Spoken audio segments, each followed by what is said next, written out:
사도행전 4장 32절에서 35절까지 보겠습니다.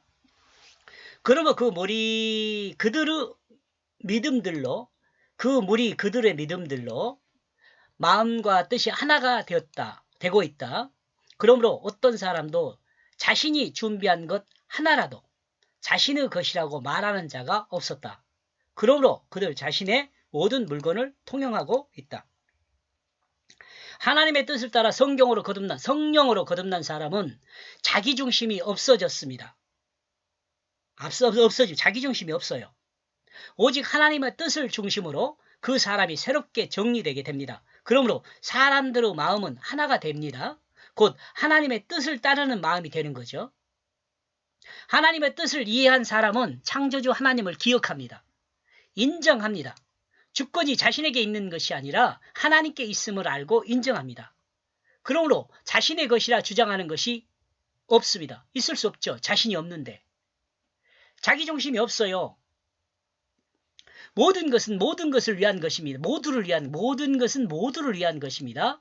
어느 특정한 사람을 어느 특정한 사람을 위해 존재하는 것도 있지만 조금은 있을 수 있어요. 장애가 있는 사람이다. 그런 사람들은 특별히 필요한 그런 것들이 있잖아요. 그런 걸 말하는 거예요. 이는 모든 사람이 인정할 수 있는 것입니다. 평등과 공정 아래 부끄러울 것이 없는 새로운 하나님 나라의 세상을 말합니다. 모든 사람이 하나님의 뜻을 따라 진실한 사랑으로 하나님이 창조한 모든 피조물을 섬기는 자로 있게 되는 것입니다. 이와 같은 사람의 나라가 하나님 나라, 그 천국입니다. 그러므로 사도들은 그 증거로 큰 힘이 나누어지고 있습니다. 그 주 예수님의 그 부활에 그리고 그 무리 자신들에게 큰 은혜가 있습니다.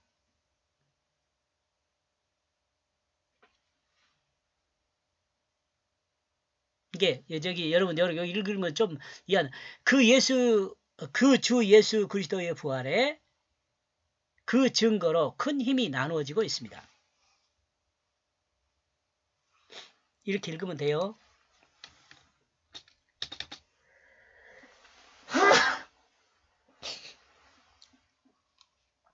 읽어봅시다.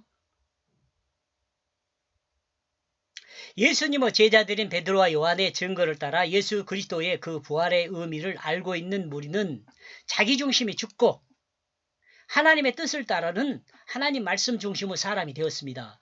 이와 같은 것은 무리로 각각 자신들에게 큰 결심이 있게 되었습니다. 이 은혜죠, 은혜. 결심, 은혜가 있게 됐어요. 이와 같이 행할 수 있는 것은 각각의 사람이 성령으로 거듭나 그리스도인의 결국을 누리는 사람들이 되었기 때문에 그렇습니다. 첫째 부활은 육체가 죽었다가 살아나는 것을 말하지 않습니다. 여러분, 이해해야 합니다, 이거. 첫째 부활은 예수님의 첫째 부활에 참여하는 것은 육체가 죽었다고 살아나는 것이 아니에요. 예수 그리스도의 대속의 십자가를 믿음으로 자신의 영이 죽었다는 것을 믿는 것이고 예수 그리스도의 부활을 믿음으로 자신의 육체에 성령이 임하여 하나님의 뜻으로 거듭났다는 것을 믿는 것이 이 첫째 부활이에요. 이 내용은 기존 지식을 가지고 있는 사람은 받아들이기 좀 어려울 수 있어요. 제가 지금 설명하고 있는. 그러나 잘 읽고 성경을 이해하면 이 해석이 온전한 것임을 알 수 있게 된다고 저는 믿습니다. 34절. 그러므로 그 자신들 안에 있는 어떤 사람도 가난한 자가 없어요. 그러므로 그 자신들의 집과 밭을 소유한 사람들은 그것들을 팔아서 그것들을 판 값을 가지고 오게 되었어요. 이 세상은 하나님이 창조하셨습니다. 그러므로 이 세상의 주권은 누구에게 있어요? 하나님께 있어요.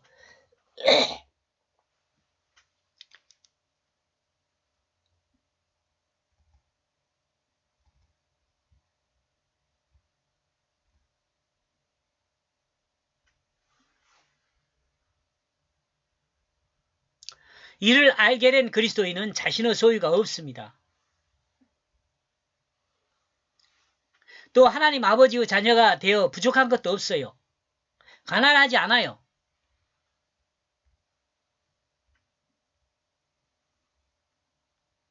하나님의 뜻을 따라 통치되는 세상에 하나님의 뜻을 따라 살기에 모든 사람은 섬기는 자로 있습니다. 이 섬김은 진실한 사랑으로 섬기는 것이 되어 태초에 하나님이 창조하시고 인간에게 축복한 그대로 모든 피조물을 다스리는 것, 곧 모든 피조물을 섬기는 자가 되어 있어요. 그 섬김의 자리에 있게 돼요. 35절. 그리고 그들은 그 사도들의 발 앞에 두었다. 그러므로 그것은 각 사람에게 따라 소유가 필요한 어떤 사람 누구에게나 나누어졌다. 더 가지려고 하지도 않고 필요한 사람에게 필요한 것이 있게 하는 세상이죠. 더 가지려 하지 않고 필요한 것이 필요한 사람에게 있게 하는 세상. 이 세상이 하나님 나라입니다. 천국입니다. 물질뿐만 아니라 자신의 육체까지도 자신의 소유가 아니라 하나님의 소유임을 인정하는 것입니다. 모든 주권이 하나님께 있음을 인정하는 것입니다. 사람은 모든 존재에게 필요한 사람이 되는 거죠. 사람은 모든 존재에게 필요한 사람이에요. 왜? 모든 존재를 섬기기 때문에 그런 것이요. 이것이 다스리는 것이고 섬기는 것입니다. 이렇게 해서 이 32절에서 35절까지를 보면 정리하면 성도는 하나님 뜻으로 필요를 채우는 섬기는 자이다. 이렇게 정리해 보았습니다. 여기까지 보겠습니다. 고맙습니다.